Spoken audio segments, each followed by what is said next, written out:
Josh Robbins, The Athletic.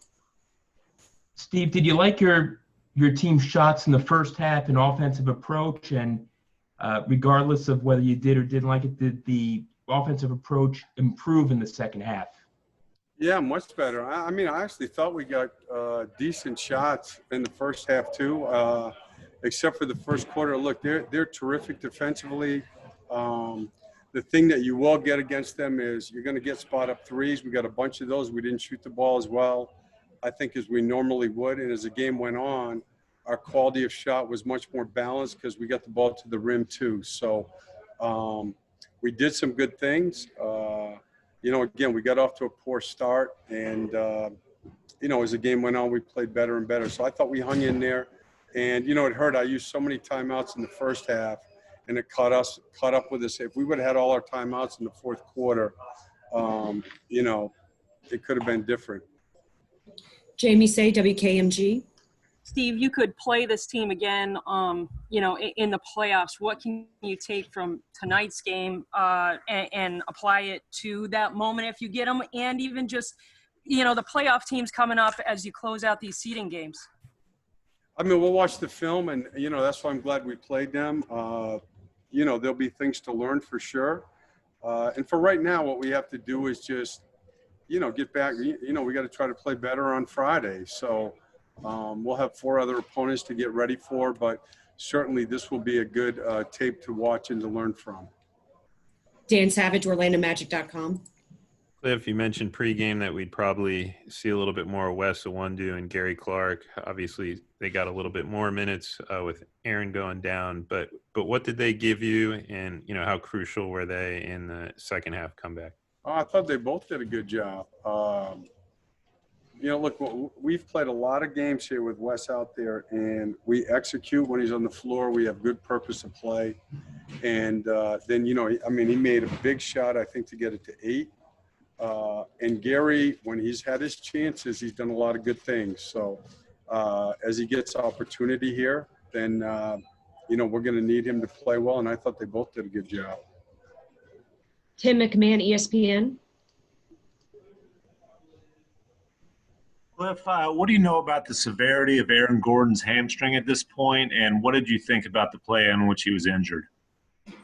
I haven't seen the tape yet, but look, it was tough play. I mean, I don't want to say anything because I haven't seen it. I mean, thought he had a layup.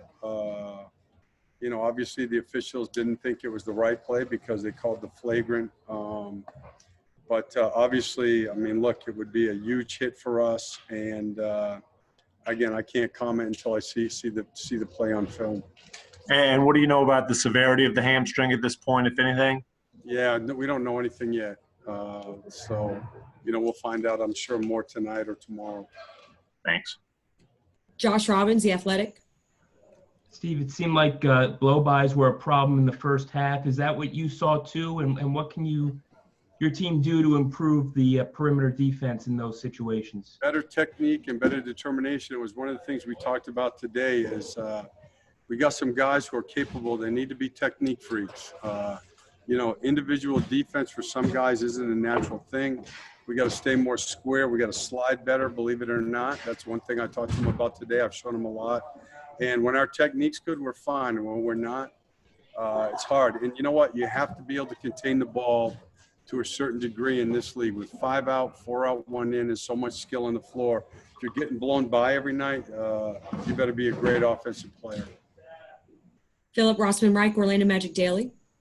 Obviously, it's kind of a make or miss league, but with how strong the team was offensively in those first few games, and certainly the rhythm that you guys had, way back in March, what can you attribute kind of the lack of rhythm or the poor shooting in the last 2 games, especially to start things off? Yeah, well, they're both top. I think Indiana's like 7th in defense and Toronto's 2nd. So, they're both terrific defensive teams, and they're both based around help, so they make it tougher to get the ball in the paint. It's harder. I think that's a big part of it. Any last questions for Coach Clifford? Josh Robbins.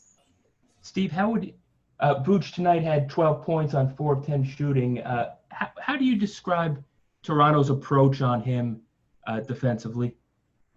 Well, the one thing they don't let him get in rhythm in the post, as you saw. Like they came and got the ball out of his hands on his post ups. So everything is going to be based on more on the perimeter. I thought in the second half he was really the key to us playing better offensively because we played him more out front as a playmaker, and it allowed DJ more room to play down on the wings and baseline. And we got their defense moving around more. So I thought both he and Kim did a good job that way. Okay, I think we're all set. Thank you so much, Coach. Thank you.